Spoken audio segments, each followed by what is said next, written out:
Salut à tous! Comme vous le voyez, on a des nouveaux chats à la maison. Ils sont minuscules, ceux-là, c'est des petites crevettes. Du coup, ils ont pu rentrer dans mon tout nouvel igloo à chat que j'ai réalisé cet hiver.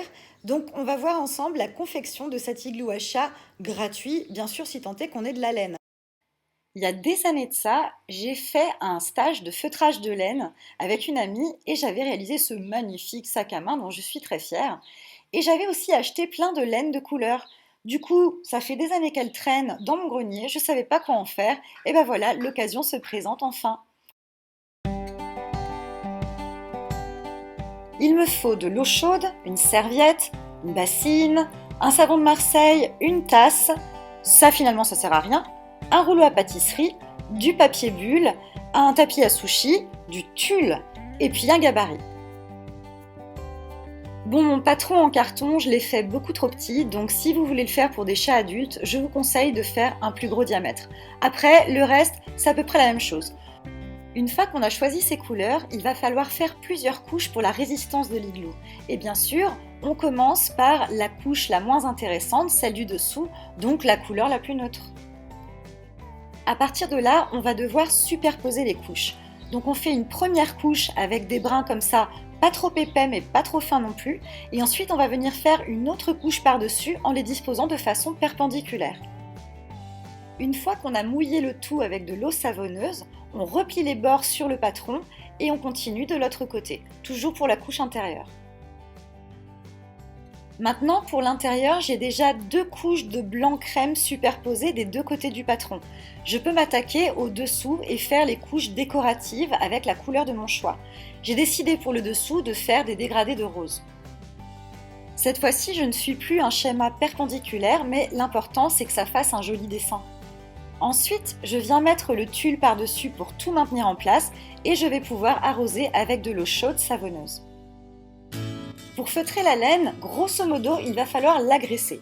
On sait tous que quand on a des vêtements en laine, il faut éviter les fortes températures et l'essorage.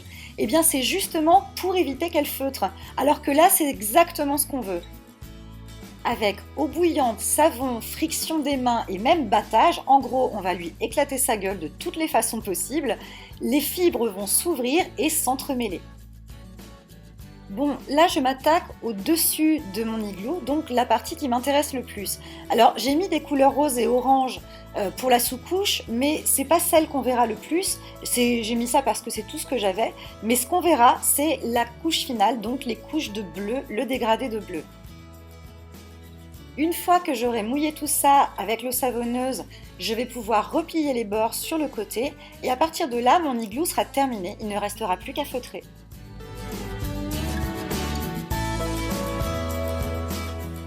Et là, c'est parti pour une intense séance de torture et de maltraitance pour cette pauvre laine. Il va falloir que ça feutre, il va falloir que les fibres se tiennent. Le temps que ça prend, j'imagine que c'est assez variable. Moi, en gros, ça m'a pris à peu près 2 jours au total. Mais je pense que ça peut prendre plus ou moins longtemps. Ça dépend combien d'heures par jour on s'y met. Dans un premier temps, ce qui va être très important, c'est de tout maintenir en place et de savonner, savonner, savonner. Et tout le temps, travailler ses bords, travailler la fibre pour ne pas que ça peluche.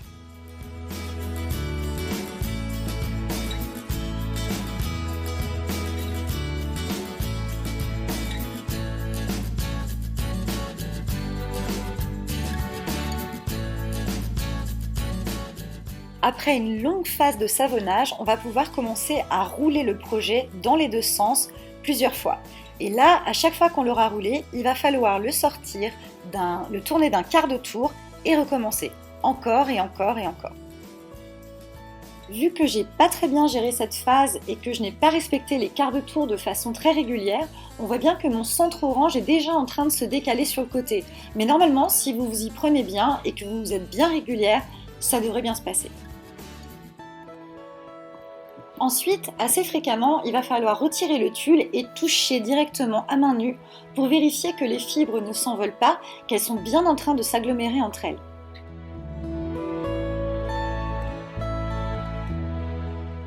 Et il faudra particulièrement insister sur les bords, comme vous pouvez le voir, puisqu'on a tout simplement replié la laine, donc il faut qu'elle soit bien agglomérée, bien feutrée, surtout qu'elle ne se défasse pas. il est maintenant temps d'apporter une nouvelle forme de torture à notre laine, à savoir le fameux tapis à sushi. Enfin bon, moi j'ai pris ce que j'avais sous la main, mais grosso modo un store ferait l'affaire. L'idée ici c'est de ne pas dépenser d'argent, donc si vous avez des sets de table qui ont à peu près cette texture-là, des stores dont vous n'avez pas besoin ou des tapis à sushi, eh bien ça fera l'affaire. En n'oubliant pas de continuer à tourner le projet d'un quart de tour à chaque fois. Mais comme la laine n'a pas encore assez souffert, on va continuer à la torturer avec le rouleau à pâtisserie.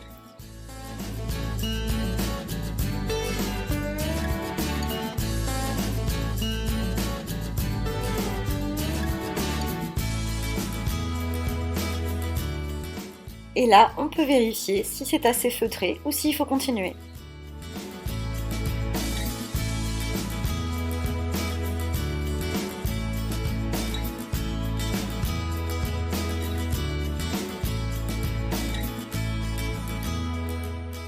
Après une journée de travail, les fibres ne se détachent plus, mais il faut encore continuer à feutrer. Par contre, on n'a plus besoin du tulle.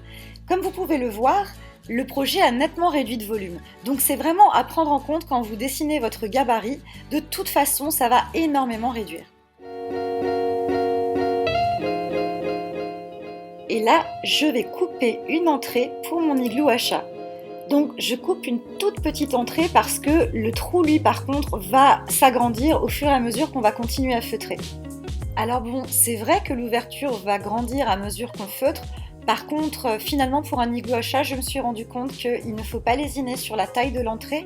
Il faut quand même que ce soit engageant. Maintenant qu'on a fait le trou, on va pouvoir vider le carton, le gabarit qui était à l'intérieur, et puis retourner le projet pour pouvoir feutrer quand même l'intérieur. À ce stade-là, je dirais que le projet a perdu au moins un tiers de sa taille. Donc c'est vraiment à prendre en compte quand on dessine le gabarit. Après, l'étape suivante, la dernière étape, ça va être de venir feutrer plié. D'abord en demi et ensuite en quart.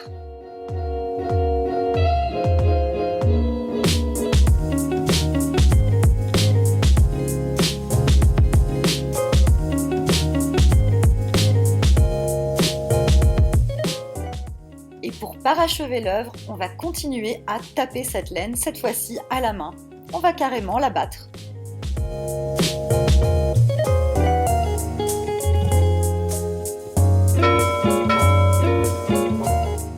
Là, on comprend pourquoi c'est quand même mieux de le faire à l'extérieur. Enfin bon, on fait comme on peut, hein.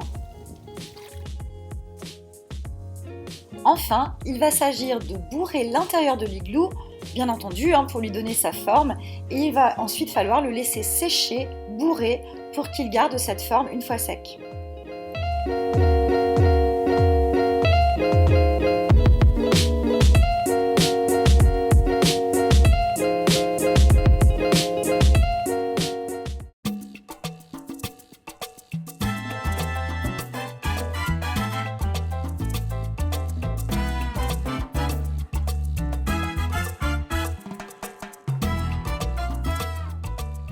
Ouais, bof, c'est un peu trop petit en fait.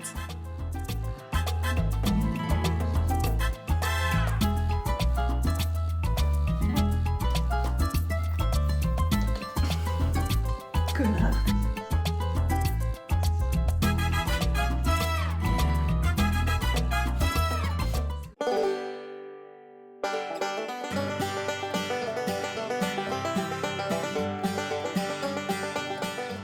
Et puis finalement, nous voilà à nouveau famille d'accueil pour des petits chatons minuscules qui sont tout fous, tout curieux, tout rigolos. Plume qui mange mes lunettes. Ginny qui met une raclée à plumes.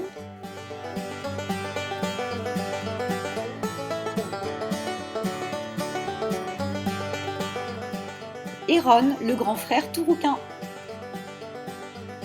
Alors on s'est dit qu'on allait retenter l'expérience.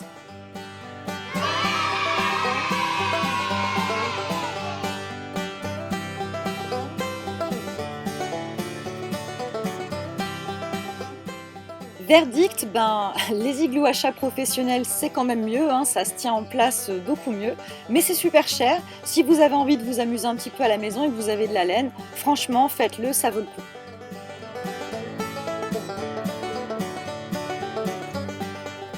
Maintenant, comme d'habitude, vous connaissez la litanie, hein, abonnez-vous, mettez un like, partagez la vidéo. Gros bisous, à plus!